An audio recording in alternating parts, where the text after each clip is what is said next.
Welcome to Beyond the Frontline podcast, where your hosts, U.S. Air Force veterans Donna Hoffmeyer and Jay Johnson, will help you transition from the front line to the home front. Listen every other Wednesday as they will bring great conversations, resources, tips, and feel-good stories that will resonate and relate. Now, here's your hosts, Donna Hoffmeyer and Jay Johnson. Well, welcome back, everybody, to another episode of Beyond the Front Lines. This is one of your two co-hosts. My name is Jay Johnson, and if you've been following us for a while, I just want to say welcome back, and we're always so glad that you take time out of your day to tune in. My partner in crime, my co-host, the one and only Donna Hoffmeyer, she is going to be joining us during this session, but in the spirit of just transparency. We all have busy lives. We've got lots of things competing for our time, and we always want to honor the time of our guests that we bring on, that we're introducing you to, and trying to help you, get a feel for different things that people are out there doing, impacting the veteran community, and many cases, these people we're bringing into these episodes, they are veterans themselves, and they are still serving in the community, and that's certainly going to be true of our guest today. But before I get to introducing our guest, I just want to share with you that this podcast, I believe you know this podcast is part of a network of veterans-related podcasts, and our parent network, Coming Home Well, is a great resource for you to keep at your fingertips. You can go out there and peruse the listings of all the different podcasts they have available to you. And I promise you, there's something in there for you. And even if you're not a veteran tuning in and listening, we want to say thank you. We're glad you're here, because you know what? We believe most people in life know a veteran, know someone who has served, knows the family member of a veteran. And we're all about equipping and resourcing and educating. And I love to say, in life, we can't beware of something until we're first made aware of something. So it's certainly what Donna and I have sought to do. So we're glad you're here. And I know you're going to find something of value in this episode, as I pray you do all episodes that we've done. So I'm joined in studio today by Ralph Crowder. He's a dear friend, somebody that I've gotten to know over the last year plus, somebody I respect. I get to watch the way he interacts and engages. He leads with his heart. Ralph is a retired Command Master Chief, Navy veteran, 26 years. He had a really amazing career. You're going to get to hear a little bit about that career. You're going to get to hear him share his heart and some decision points he faced along his life journey, and what he's doing today. So when he was in the Navy, he spent a fair amount of time in the beginning launching and catching aircraft from carriers, and spent the last 7 years of his career as a Command Master Chief, as I was saying. And then we all face this kind of reckoning at some point, those of us that serve, whether you served, a couple years in uniform, or whether you made a career out of it and spent 20 to 30 plus years in uniform. A day comes when it's time to transition to whatever's next. And so Ralph, and I know him as Gable, and I'm going to ask him to share a little bit of that story, because I don't know, to be honest with you, what led him to go by Gable more than his given name. I myself go by a nickname rather than my given name, but we're going to get that out of him while we're on the podcast today. But I will tell you today, Gable, as I'll now refer to him, he serves as the director of community engagement for South Texas Big Brothers and Big Sisters. And I shared with you, I admire this human being. I get to be in the room with him. He's got infectious energy. I think you're going to hear that during our time together today. But just let me now welcome my guest, my friend, Ralph Gable Crowder, to this call. What's going on, my friend? Well, Jay, thank you very much for the introduction.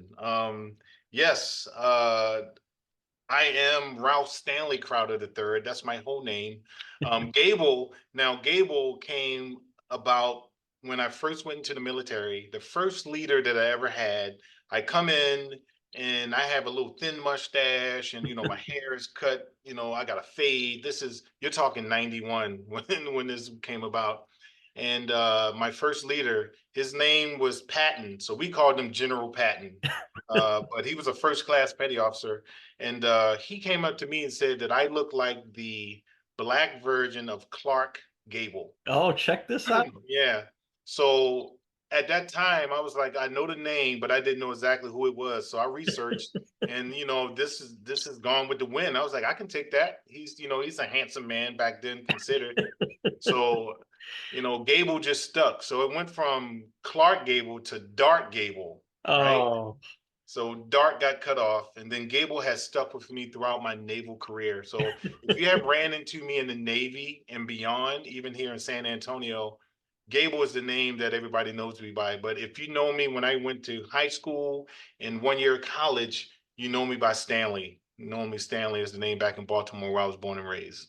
that's good. I can't believe I never asked you that, Yeah. Gable. So I love hearing that story. And when you said the thin pencil mustache, it Yeah. still didn't dawn on me until you said, Yep. they referred to you as like a Clark Gable type. So now it makes sense to me because I can picture that little thin mustache he wore. Yeah. So that's Yeah. fun, man. And isn't it interesting, Gable? I mean, I don't want to take us down a rabbit hole here, but it's interesting how our identities or things can get, caught up in names that are given to us along the way. I shared earlier, my real name's not Jay, but early in my military career, I think my second duty station, I arrived in England and they said, "What do you go by?" And my real name's Robert Johnson, and I grew Yeah. up being called Bobby. So I Yeah, said, of course, I, Robert. I, yeah, I said I go by Bobby, and they're like, "We've already got one of those. You gotta go by something else." And Yeah. man, how do you just don't pick something out of the air? But somebody started calling me J Man, like the letter J in man. And Mhm. after year and a half, 2 years of people calling me J Man, at some point it morphed just to J, and that's truly my identity today. I sign things with J. So I hear you. Gable Yeah. is how I know you, but I can't believe I never asked you that story. Yeah. Well, now you know. No one's half the battle. Now I know it's true, man. Well, look, I love that we were able to have you join us on this podcast, Gable, because there are people that, what's that saying we use in the military? Some gave all, but all gave some. I'll give some. Mhm. Yeah, when I look at you, and I know there are veterans out there serving in a lot of ways. It's who we are. I think it's in our DNA. Uh, from our time in uniform, we do by and large have servant hearts, but there are people who serve and give some, and there are people who serve and give all. And I don't mean it in the sense that we use it in the military, meaning someone gave their life in defense. We know that that is a unique thing to our service. But I'm going to tell you, you pour it out and you leave it all out there on the table. You give fully of yourself. And so I want to spend our time together, Gable. I want to hear a little bit about your background. I'd love for you to just take a few moments, share where you grew up, what life was like, what led you to the military. Let's hit a little bit on your career. And then I want to move to kind of the space that you operate in today, this nonprofit arena, things you've done, and what you love about the work you do now. And the one thing I know about you is there's always something coming next. So Yeah. I'll see if I can't get you to share a few looks into the future on that too. Talk Yeah. about your upbringing, Gable. All right. So, born and raised in Baltimore, Maryland. My mother and father. I was fortunate enough. I grew up in the projects in Baltimore, and we stayed in the projects until we got to high school. And my father worked himself from. He got drafted, and once he got drafted, he came back because he was the only son out of the family. So he came back. He was in the army, and Yeah. he worked from the bottom all the way to where he became a manager of a supermarket. Supermarkets back on in DMV, as we call it, back in Delaware, Maryland, Virginia. Okay. Food Lion, that's what they're called now. Food I know Lion. Food Lions. Yeah. Yeah. So it used to be called Browns, then Big B, and then it turned to Food Lion. So my father made it up to manager. So as soon as he made it to manager, he moved us out of the projects. But the one thing about me was that the stereotype of being in Baltimore, I didn't have a single parent. I had both of my parents. My dad was the official neighborhood father for a lot of people, Wow. because a lot of the friends that I hung out, they were single parent homes, and their moms were the ones upbringing them. So when things came, they would knock on my door, and it either I came to the door, my mom came to the door. They was like, "Yeah, it's Mr. Crowder here. I got an issue with my son, or something's going down." And I saw my father always trying to fix things, trying to help people, so that I visionary, and I always respected my dad for that. So here it is. I'm growing up and I'm thinking I'm going to be a baseball player. I played baseball from 5 all the way up until now. I mean, it turned into softball, but my goal was to be a baseball player. So I'm playing baseball. I have the University of Maryland, Coppin State College, which is a HBCU in Baltimore, and Towson State. Those three were Yeah, looking at me to play baseball. that's awesome. Towson State wanted to give me a full scholarship. And Coppin State, I wanted to go there because initially I wanted to go to a HBCU, and my mother and father, they never went to college until later. After I got my degree, they started getting their education. So I was kind of first before them. So I wanted to go to there because it was in the heart of the city, and my friends was going there. And then the University of Maryland was there too. Out of all the three, I wish I would have went to Towson State, honestly, because they wanted me Really? there. Yeah. So I went to Coppin State, and they had me on a partial scholarship. And as a freshman, they wanted me there as a catcher. Um, so the catcher that was in front of me, he was a junior, and I was better than him, but he was a junior, and his defense was better than me.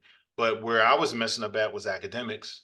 Oh, So the academics portion was not favoring me. So after a year, I kind of figured out that school wasn't for me because I just wanted to concentrate on baseball. So here it is. I have a Navy recruiter, just in a nice uniform. And I see him, I walk into the recruiter's office, and it didn't take long. I went in, he told me that I can be in for 2 years. It was called ATD, apprenticeship training department, ATD. I went in. So that was a 2-year thing. So I went in, and I became a ABH, which was aviation boosters made of handling. So we're all under the same thing: ABE, ABH, ABF. So I went in as an ABH. 2 years passed, and then I became an ABE, which is aviation bosuns made of equipment. And I made third class, I made second class, and then I went to Pensacola, Florida. My first duty station was on board the USS Nimitz. okay. Yeah, the USS Nimitz aircraft carrier, and it was stationed up in Bremerton, Washington. Wow. Um, I picked Bremerton, Washington because on the orders it said Washington, I thought it was Washington, D.C. Up near Delaware, but the other Yeah, side of the that was country. me Yeah. thinking it's DC, but I went to Bremerton and I was like, what is this place? But lovely place. So majority of my career, I did 10 years in Bremerton. After Bremerton, I went to Florida, Pensacola, Florida, and that's what I did, shore duty. And I became an instructor. And all that, and I instruct a school for aviation boats made of equipment. Okay. Yeah, so I went down as a second class, and then I came after 3 years of being down there. I came down as a second. I left as a chief petty officer. So within 3.5 years, I went from E5 to E7, right? So then I became a chief petty officer. My first duty and tour that I had was on board the USS Stennis, John C. Stennis. Yeah. And that was in California. So I went to California, and ironically, on the USS Stennis, there is like a little bit of like video history of me as well. So That's cool. when I was on board the Stennis, I worked in the safety department, right? So I went TAD. They sent me TAD on board the ship, and I was the departmental This is temporary LTPO. duty when you say that, those terms, because Yeah, I'm an Air Force guy, right? when I So, say yeah, I went TAD. That's temporary assigned duty yeah. within the ship, Okay. and I was the leading chief petty officer for the safety department, Okay. and I was a E7. So ironically, on board an aircraft carrier, there is like 20 plus departments that master chiefs run. So you got air department, E9 is running that. you got fuels. I mean, you got weapons. An E9 is running that. Here it is, me. I'm a E7, just making chief, and I am a department LCPO, leading That's chief petty officer. that's So I'm amazing in the stuff. meetings with the captain, which is a O6. I'm in there with an admiral. I'm in there with all these E9s, and I'm learning early how to be a leader because I'm sitting back watching Master Chiefs work, work as one and being in the unison. So I'm taking it up. I'm humble. I'm sitting back and I'm taking it all in. So here it is. I leave that ship, and because of the duty that I had, I was called big safety on board the ship, right? So if you was to go on YouTube today, and if you was to put in big safety, there will be 4 videos that I did with the background of Terry Tate, the office linebacker. Oh, I remember those series, man. That's Yeah, fun. so what I did was I mimicked Terry Tate on board an aircraft carrier with people doing safety infractions on board the ship.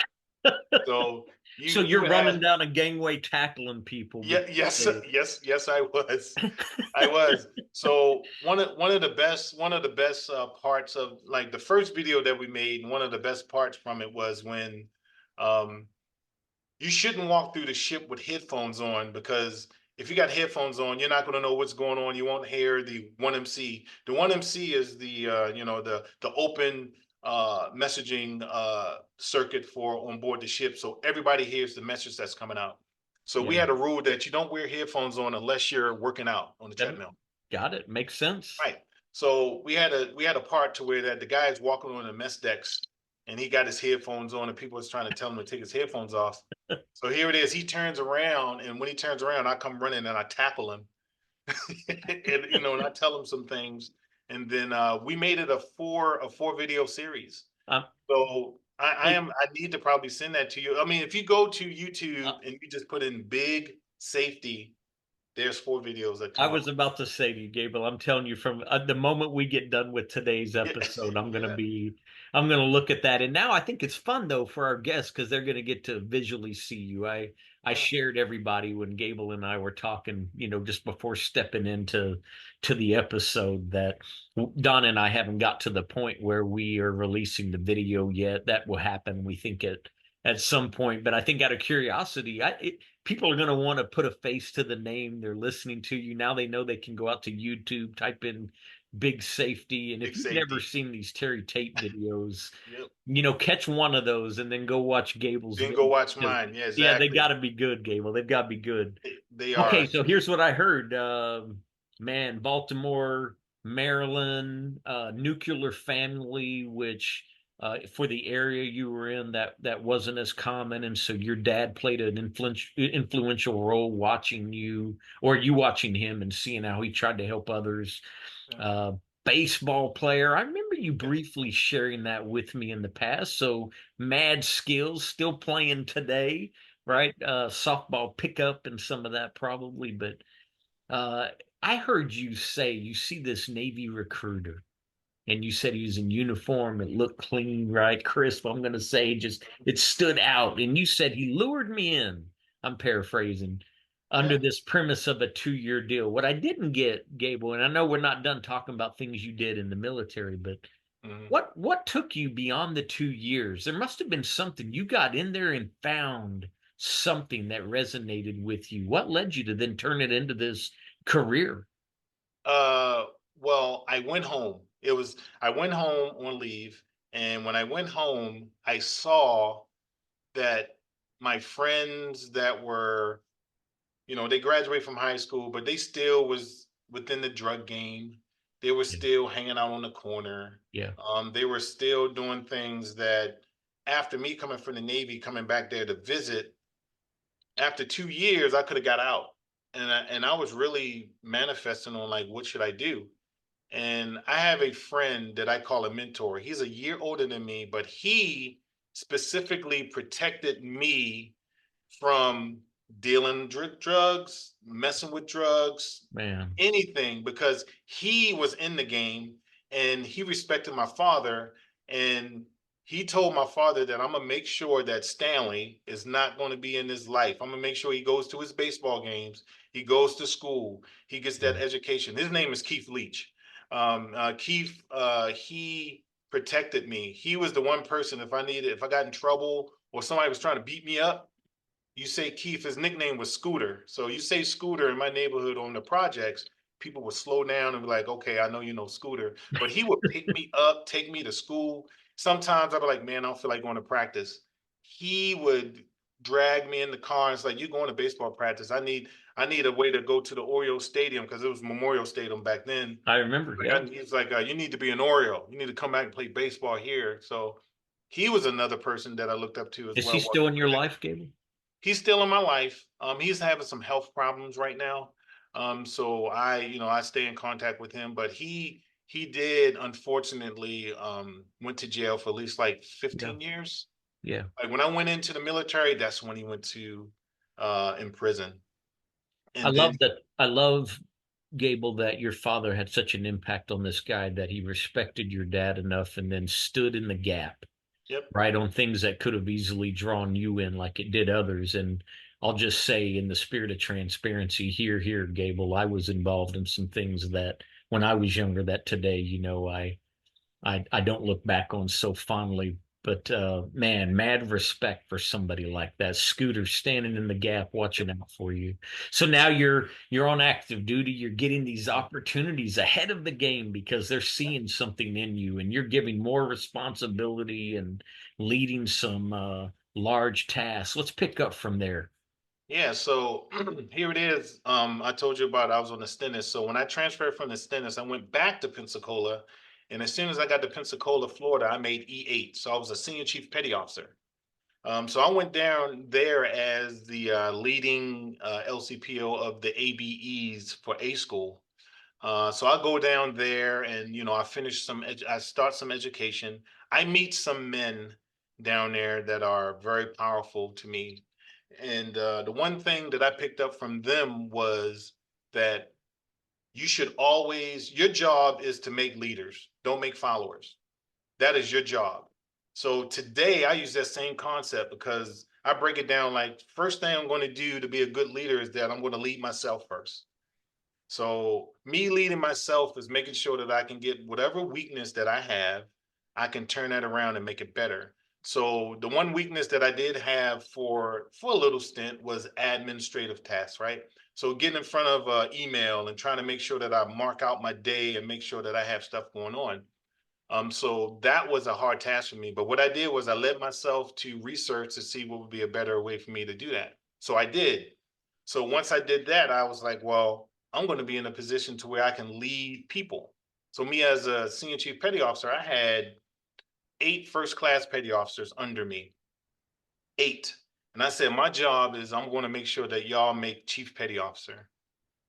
So what I started doing was I started delegating tasks to them. I started making sure I wasn't telling them, I would delegate stuff to them. I would never tell them what I need, like to dictate per se, like this is what I need you to do. This is what needs to happen. No, what I did was I gave them enough room to where I delegated some tasks to them and they would figure it out on their own so they can research, so they can Yeah. actually feel like that they're worthy of what's going on. So that worked for me for forever and I still use it now. You know what I hear inside of that, Gable, which is something Donna and I talk on all the time, and Donna's with us in studio, and we'll bring her voice in here in just a second. Is, man, what I hear in you is you were teaching people to fish, right? There's that old saying, "Give a man a fish" versus teaching him. You were teaching, and, Yes. and I think that's a key part of how we train people to be self-sufficient and become leaders of others, right?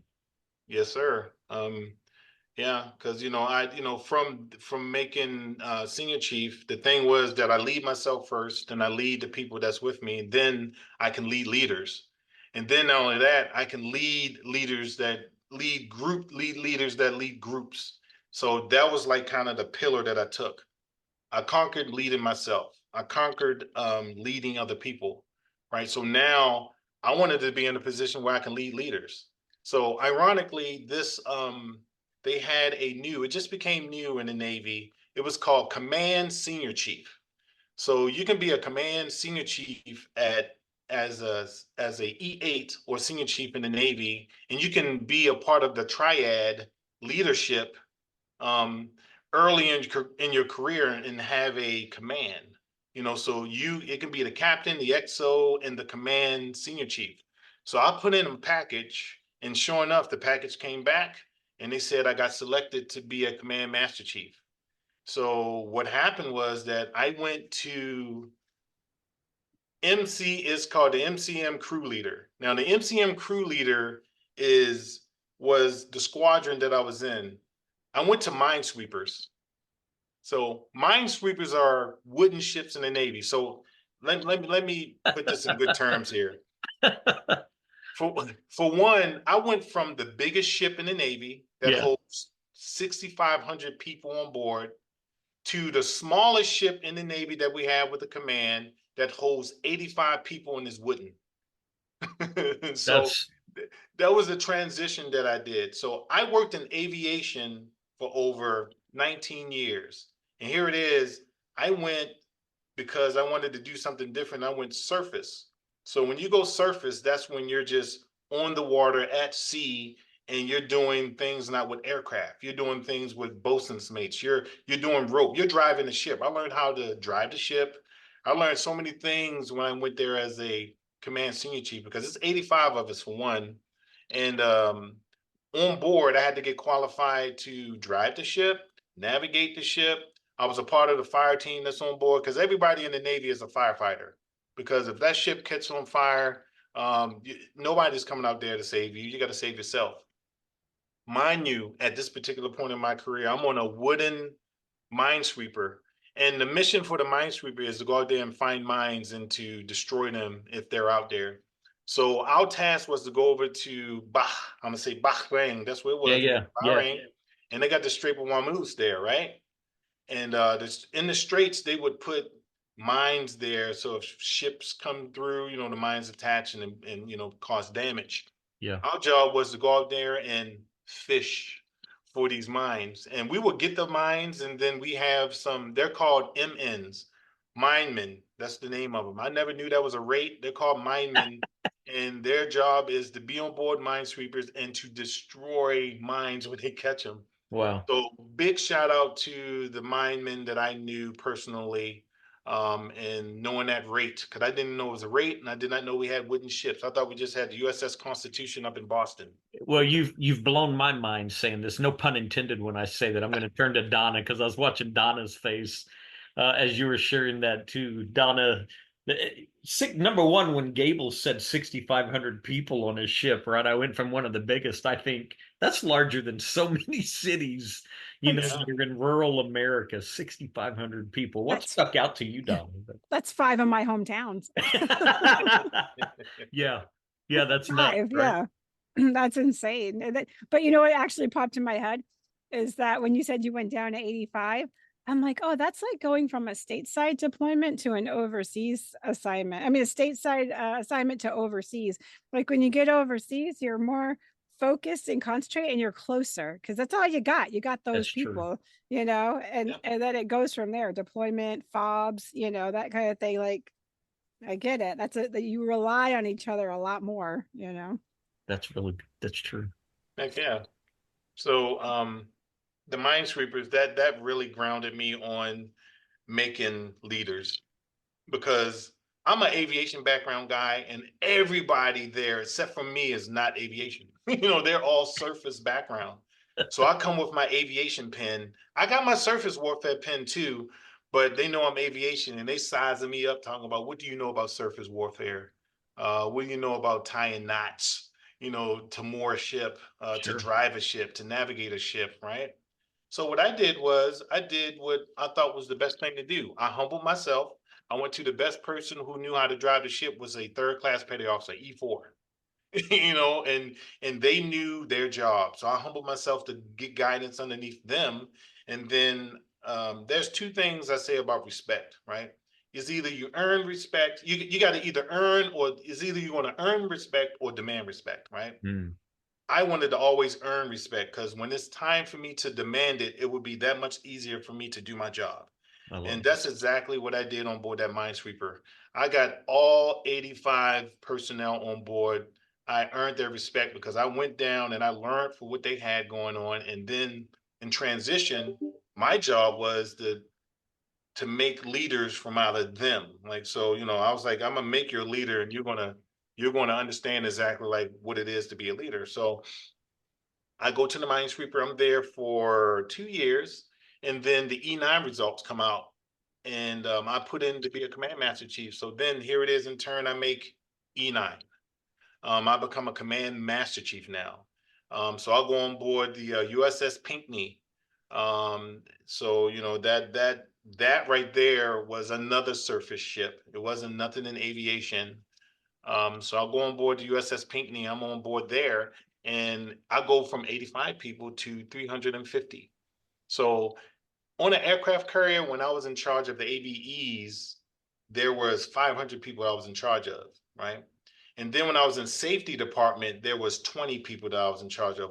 But I was the departmental LCPO, so I was kind of, I had less people, but I was with the master chiefs, if you remember what I said when I stated. Yeah. So here it is, all that guidance and what I learned when I was a E7 chief petty officer, and then what I started off to do at the Minesweepers when I was a senior chief petty officer, E8, it was time for me to shine and be a E9, and I had like 15 chiefs under me. I had a chiefs mess, and I had 15 to 18 chiefs, senior chiefs and chiefs underneath me. So that was great for me. That is, I was like, I want to lead men and women to be leaders. So once again, I told him, I said, hey, my job is to make sure you lead yourself first. Find your weakness, right? Once you find your weakness and conquer that, then you can start leading people. And then from leading people, you can lead leaders. And then after you conquer leading leaders, you can lead groups of people that lead leaders, right? So I kept telling them that. And sure enough, a lot of people from making chief, they made senior chief, and then they went on and made officer, and they went and pushed forward. So that was me, and leadership has never left me. I mean, at some point, I'm trying to figure out what I need to do with with what I know, because leadership and management is something that I think that's a strength with me. Emotional intelligence is something that I think that is most definitely needed. And I think what I went through, I think that's a strength for me as well. Being humble is a superpower too. I think sitting there, my mom said that you got 2 ears and 1 mouth for a reason, to sit there to listen more than to speak, and meeting great people throughout the process too. Yeah.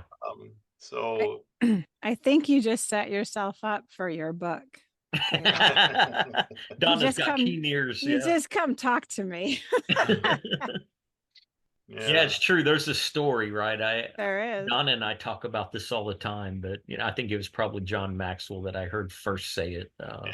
You really don't know someone until you know their story. So what's interesting to me, Gable, is Donna and I don't just invite anyone into these podcasts. We're not looking for somebody who can merely fog a mirror. We're truly out there looking at people who are leading. So we're hearing that in your story already, and that's going to branch into what we know you're doing today, and that we're looking forward to having you share too. We're looking for people that, like I said earlier, have a heart for wanting to invest in others, who are sensitive to, we all face challenges, right? But rather than placating and letting people form an excuse out of what they've experienced, how do we help them navigate through it and be better on the other end of it? And man, that resonates big with what I'm hearing you share, Gable. Don, I'm going to turn to you real quick. I know you've gotten to know Gable too. What's weighing on your heart for kind of wanting to draw out him as we get ready to hear his story from leaving, active duty to things he's doing today? I'm becoming his PR manager. I keep sending him out to people. I'm like, you need to meet this one. You have to.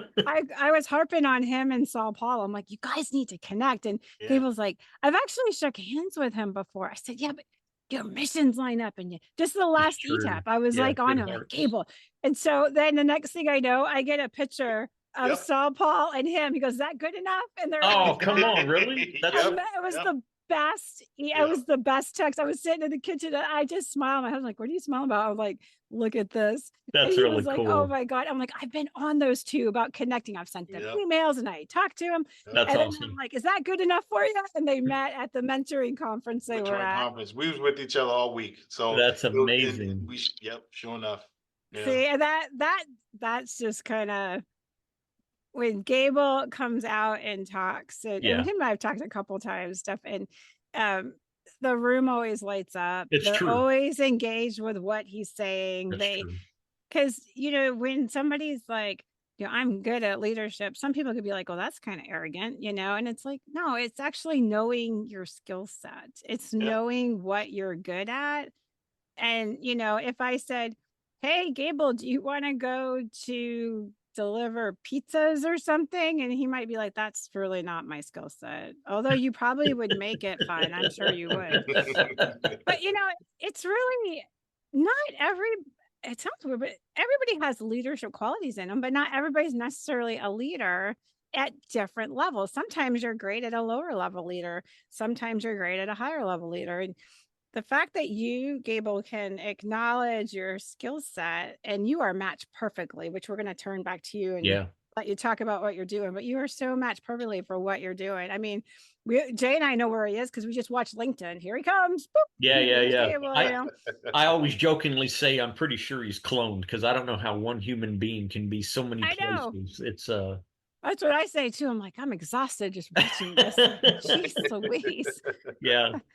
Hey, Okay, Gable, so share with us, if you will, with our audience. So you had this really amazing Navy career. It's Yes. clear that you created a legacy and poured into people, and that lives on beyond your time in uniform.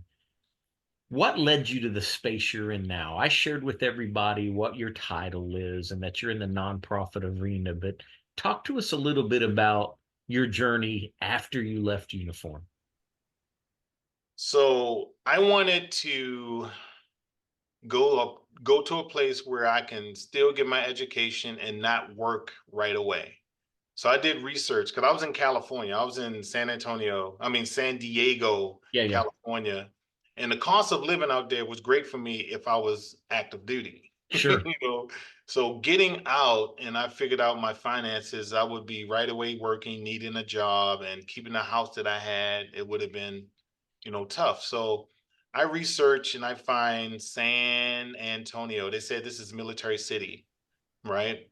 So it was either going to be San Antonio or right back down to Florida, Jacksonville, where I found out. So I took a jump. I went to San Antonio, like on a spring break. I went down, found a house, and then so I went down spring break, which is the March.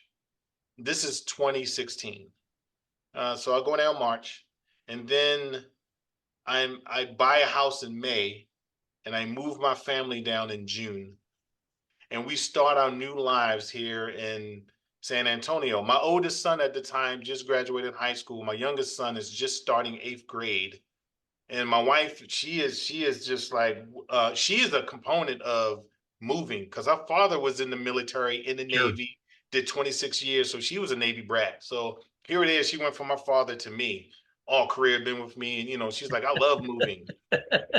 So we moved to San Antonio. So I moved to San Antonio. I'm the same way. I'm like, let's do this. So the only thing that I did not like about moving to Texas was that at the particular time in 2016, I was a Washington Redskin, aka Commander fan at the Yeah, time. And I was yeah. like, the Cowboys are there, so I don't like them. I don't want to move to Texas because of that. Jeez. Just keeping it real, man. Just Yeah, keeping just it keeping it real. real. So, but I jumped off that bandwagon with Washington. I went back to the Ravens because they're from Baltimore. My dad was like, "It's time for you to get off that Washington and get back to Baltimore." So, which I did. Jump back onto them. But I come down here and I go to school and I get my education. And the Navy said that I should be a human resource manager because I was a command master chief. Policies, people, recruitment, etc. And I was like, all right, let me go ahead and do this. So what I did was I got my my bachelor's degree in management. I got my master's degree in HR, right? So never worked in HR though. So we're going to get to that. So I get my education, that comes later, right? So I go and I'm like, okay, I got my education. I need a job now. I run into a person, his name is Louis Guzman.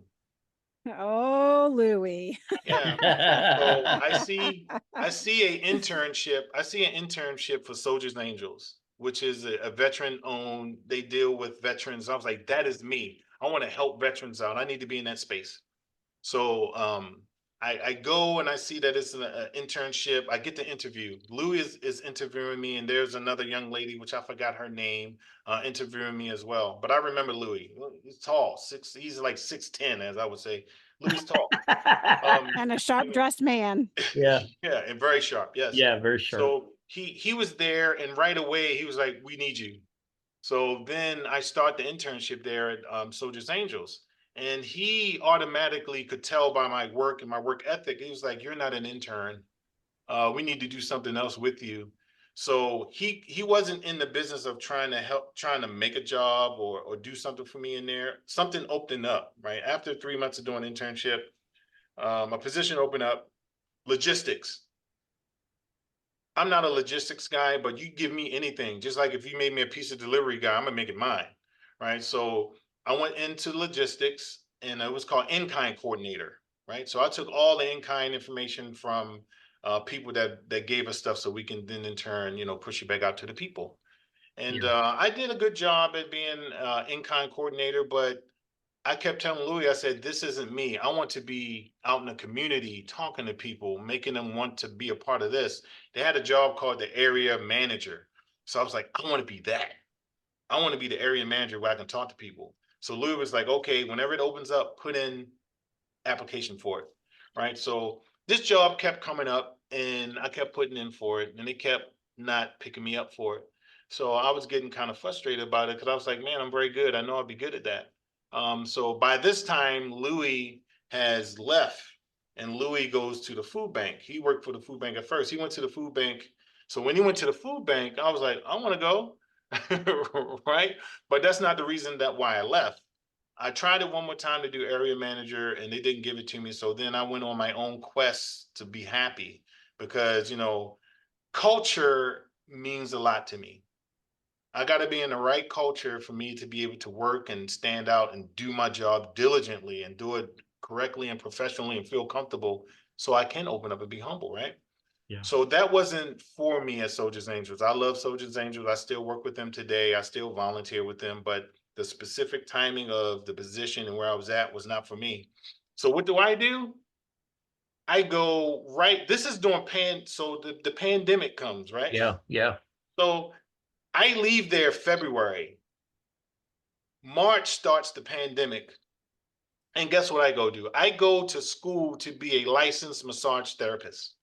I forgot that about you. I That was Yeah. remember you telling me that. Yeah. Yeah, I go to be a licensed. So I get my training all the way up until August, and then December comes, and I take the tests to be. That was the hardest test that I ever took in my life. Really? Yes, it was 100 questions, and they don't tell you. You either pass or fail, and they don't tell you what you miss. So my mind, wood, you can smell wood because my mind's burning. Right? Um, so I passed that test, but at the same time, I see a job in Indeed that says Big Brothers Big Sisters.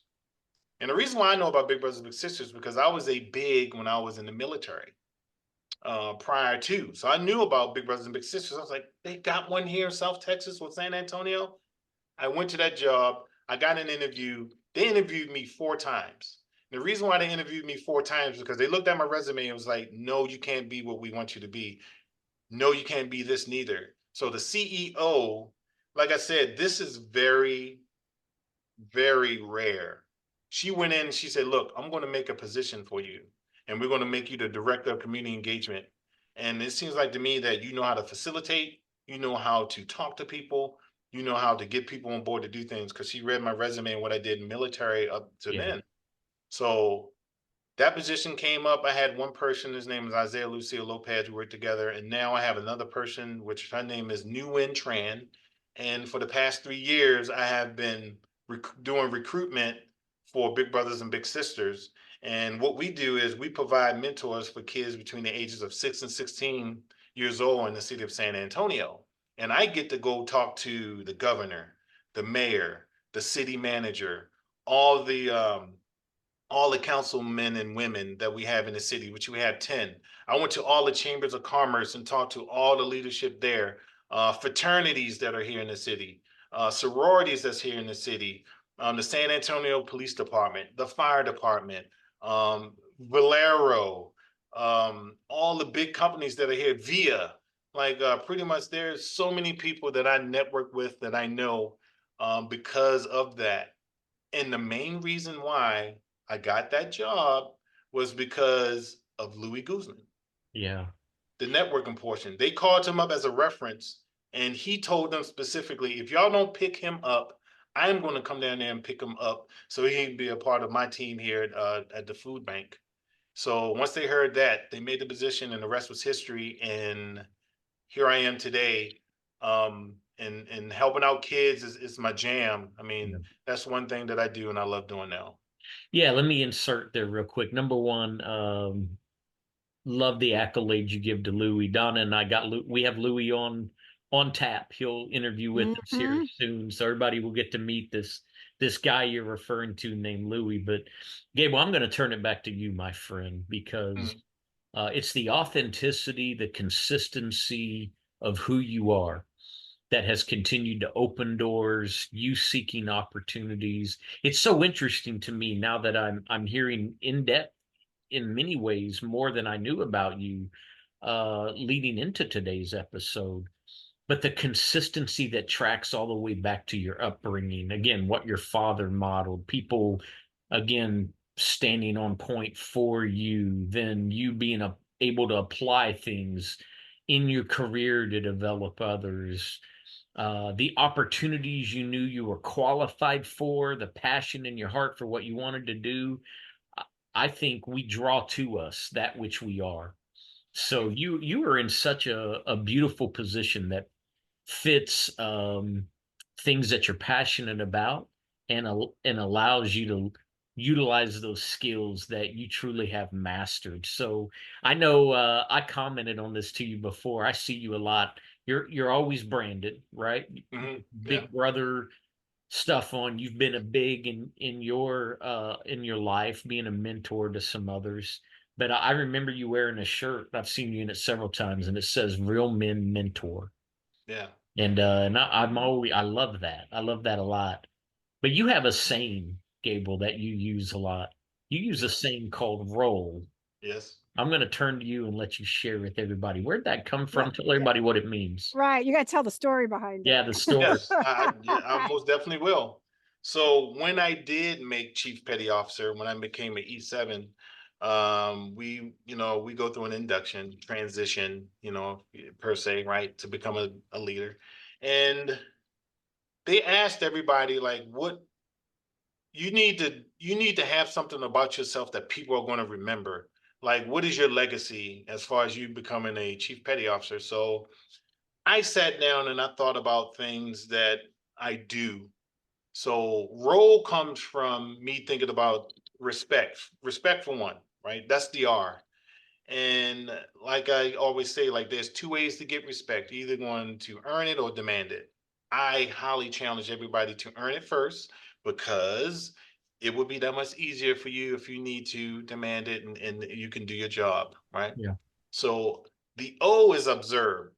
So the O is from my dad and from my family because my father always said like observe your surroundings, look at everything that's going on, make sure that you are well protected because in the Baltimore City, I had friends, but I had enemies and I had those frenemies too, the people that's just in your face and they don't want to do you no justice, right? So I always observed that. And then the L is from my mom. She always said, you need to listen. You got two ears and one mouth. You need to darn listen. So I was like, okay. So then the lead part comes from being in being the chief petty officer, I was like, leadership needs to be in there. So when people ask me about role, I said, respect the people that's in front of you, observe everything around you, listen to everything. And once you gather all that, lead with the purpose and be humble about it. Wow. Have a passion. And that's the way that I roll. So that's what that's how I do it. I was I like, this is love the way it. that I roll. And that's where that came from. Hey, has Saul Paul asked you to be on like one of his records? Because I think you'd be like awesome with all your little lyrics and your acronyms and Well, he is actually going to be up in we have a up in Uvalde is going to be doing spring break, and we have a campaign going up there. It's for Uvalde, and it's going to be it's going to be an art campaign. oh, We have nice. hired we have hired we have hired him, Saul Paul, to be up there to perform.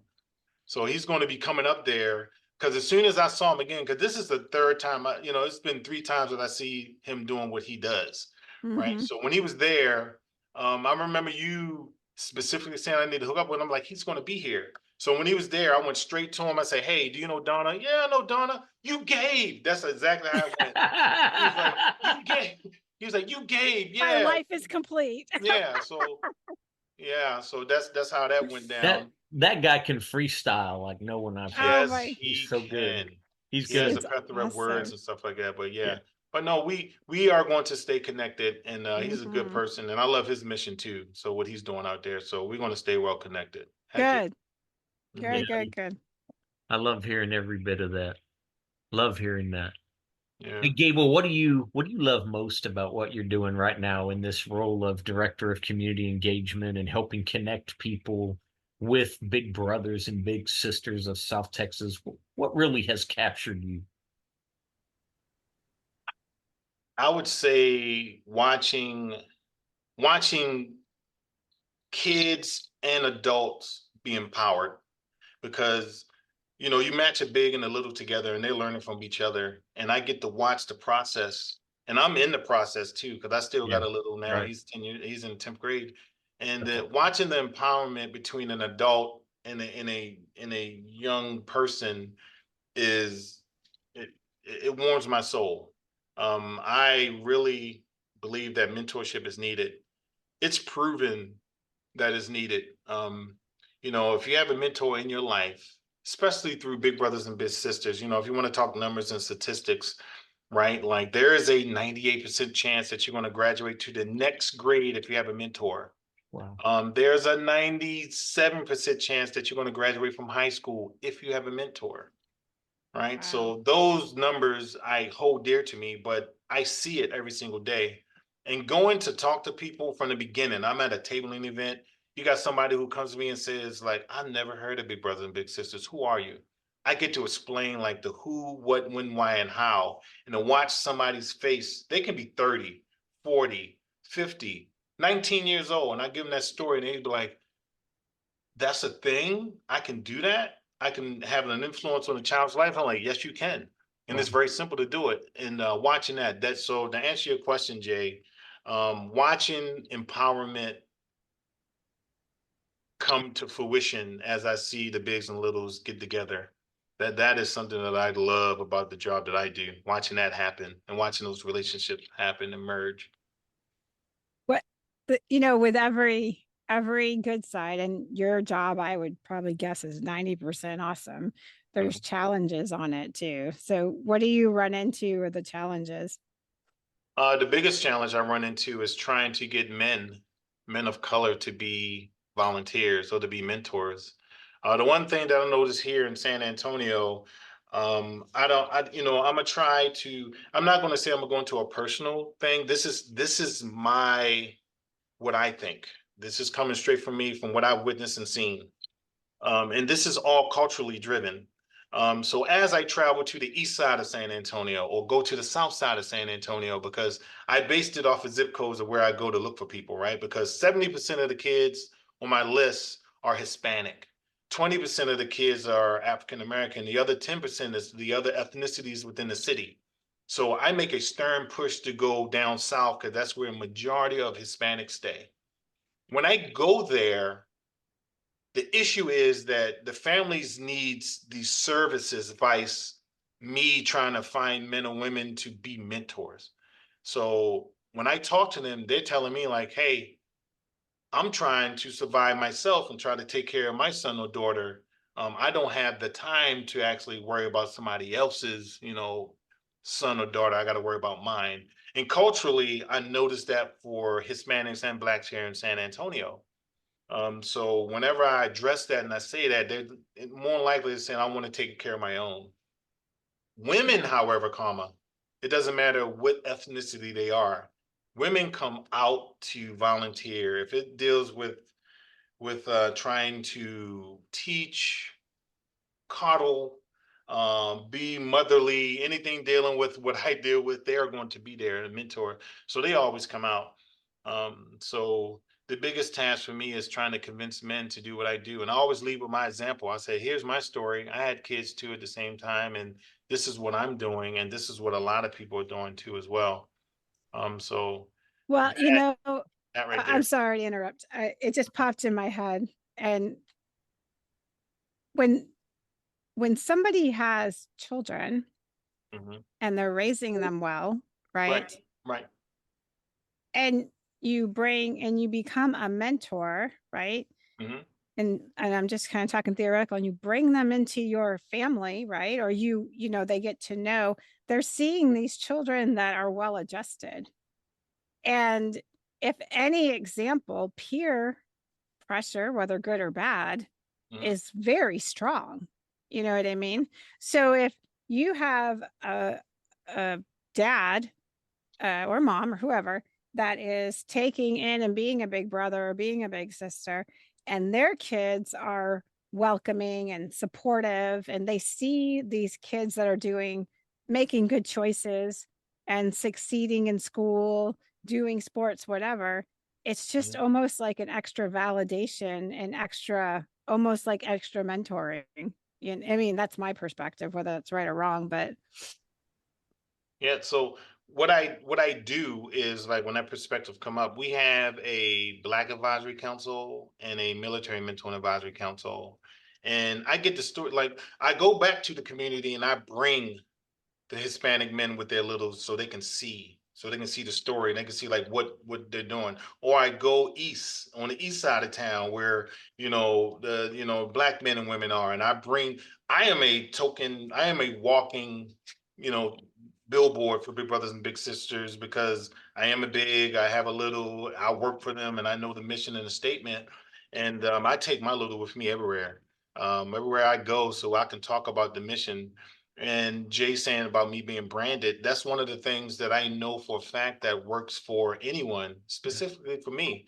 Everybody knows me because I'm going to have on a branded B hat. Like, I'm going to have this hat on, I'm going to be branded somewhere. So that's like one of the things that I wanted to stick out. Even when I go to those communities, they say it like, there's the B guy. They'll say that sometimes if they don't remember my name. So that is How can people not remember you, Gable? I'm not that. buying it. I'm I not buying was gonna it. say, I remember Yeah. you, Gable. Yeah, I'm not buying it. Hey, Gable, this is fun. Donna and I being of the Air Force variety of service member, you being Navy, aircraft, kind of intertwining those branches though, right? And you directly worked in aviation. We're going to get close to landing the plane here. If I was to ask you, um, to share with everybody how they can get involved with Big Brothers wherever they're at, Big Brothers, Big Sisters, wherever they're at listening to this podcast episode, what would you share with them? What I would share with them is that we are a national brand. So if you're here, wherever you are, you can always go to Big Brothers and Big Sisters. It's called bbbsa.org, Big Brothers Big Sisters National. And from the national page, if you're here in San Antonio, you can pick South Texas, and directly our website will come up. But where I'm located, it is bigmentor.org here in Texas. And we cover all of San Antonio. We have a branch down in Corpus Christi. We have another branch that's in Comal, Guadalupe County, and we even have a branch going all the way up there to College Station. So Texas A&M plays a huge part in our mentorship and relationships as well when it comes to, helping out South Texas. But to get a hold of us, you go to the website, you just put Big Brothers Big Sisters National. It will come up, and the national page will come up, and they'll ask you like, what region? And from that region, you pick Texas, you pick Maryland, you pick Washington State, California, Oklahoma, and they'll give you one of the Big Brothers and Big Sisters within the region. Because we're pretty much, it's 238 agencies out there representing Big Brothers and Big Sisters.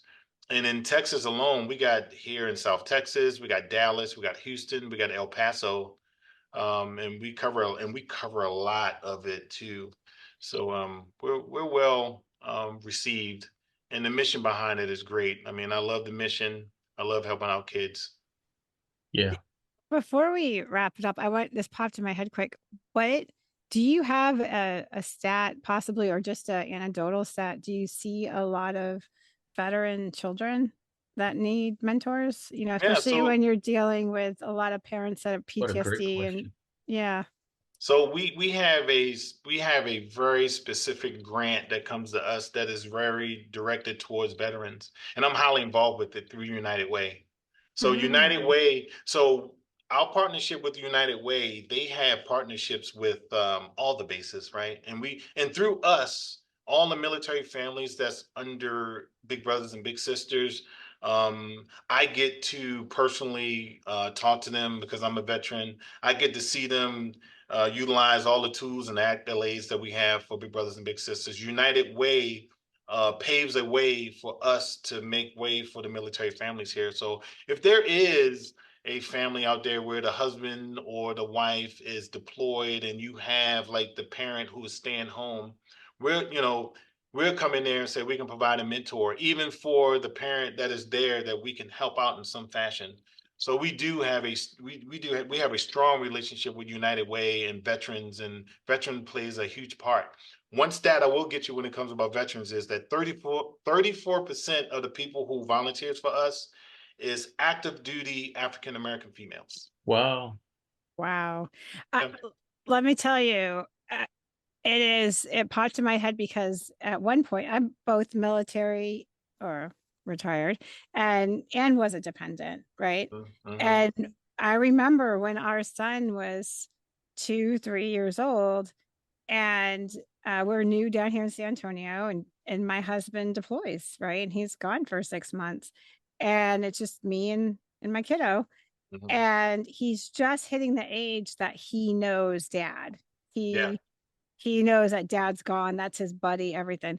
Anyways, long story short, our neighbors, he was a state trooper, and he was about the same size as my husband. And their son was just a little bit older, like 10 months older. And so they would kind of like play together. And he acted like a surrogate dad. And I am forever grateful for Tony. And we used to laugh because their kids are more solid. And Brady was like a waif comparatively. And he goes, I have to remember when I scoop him up to not throw him into the air. He might not come back, And so we'd start laughing. But I forever grateful to have a male figure in the house, that's what was missing. And it works both ways, right? When the mom's gone, same thing. So that's what kind of popped in my head, is like, that would have been, my kids were a little older, that would have been a good thing, is to bring in Big Brothers Big Sisters. So yeah, that's huge. Yeah. Donna, what do you want to squeeze out of Gable before we lose this incredible human being on this episode? I was shocked we got him. He's like trying to get Louis. I know. Yeah, he's I mean, I will say this. I told Jay this. I will keep telling this to Jay, and now you, Donna, you're going to be implemented as well, because every time I would go and help Jay out for us to do a panel, it's Jay that I would focus on. I didn't know that she was actually in the back at times. You know what I'm saying? Just hanging out, right? I hide out back there. Yeah. So, and I'm thinking that you're probably one of the military vets that's in there, but I started noticing like, no, that's the same person that's there every time that I come, probably. Sure. Yeah. But what I'm going to say is that I am forever indebted to you two, because I truly love the mission that you're doing with the veterans that are trying to transition into either a nonprofit, for-profit, trying to be a entrepreneur. And I know all those sides of what they need to be, and I can help out with Yes, that you do. mission. And one thing that I did not state is that I'm also a spin instructor too. So that's I was going another to call that out earlier, Gable. I'm actually glad it came up before.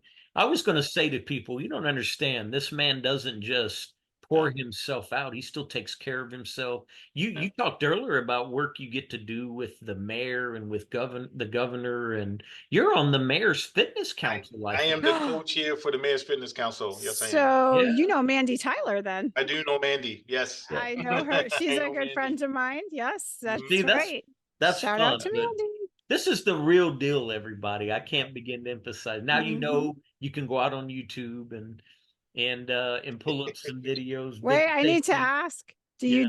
you do spin classes for the mayor's council? Are they all spinning No. with you? Well, the YMCA tried to pick me up to do it, but I was with LA Fitness. So Oh, that's they tried. hilarious. I was going to. I mean, if they asked me, I would.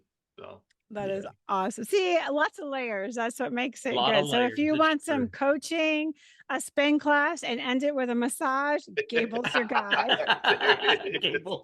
there it is.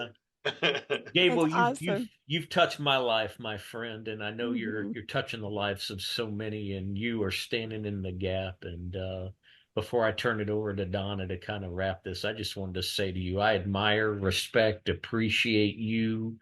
Man, I just want to hang on to your coattails as much as I can, but thank you for your heart, your leadership, and for the impact you're making out there. It's noticed. You may not hear it enough. I don't know, right? Sometimes when we're out there doing what we love, we can sometimes feel like it's not being received or recognized. But I want you to know we see it.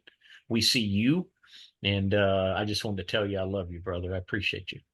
Man, right back at you too. You got me, Jay. So don't worry about it. Whatever you or Donna need me for anything, trust me when I say I am going to be there for you guys. Oh, careful it's a what blessing. you ask for. My wheels are spinning right I know. now. So Yeah.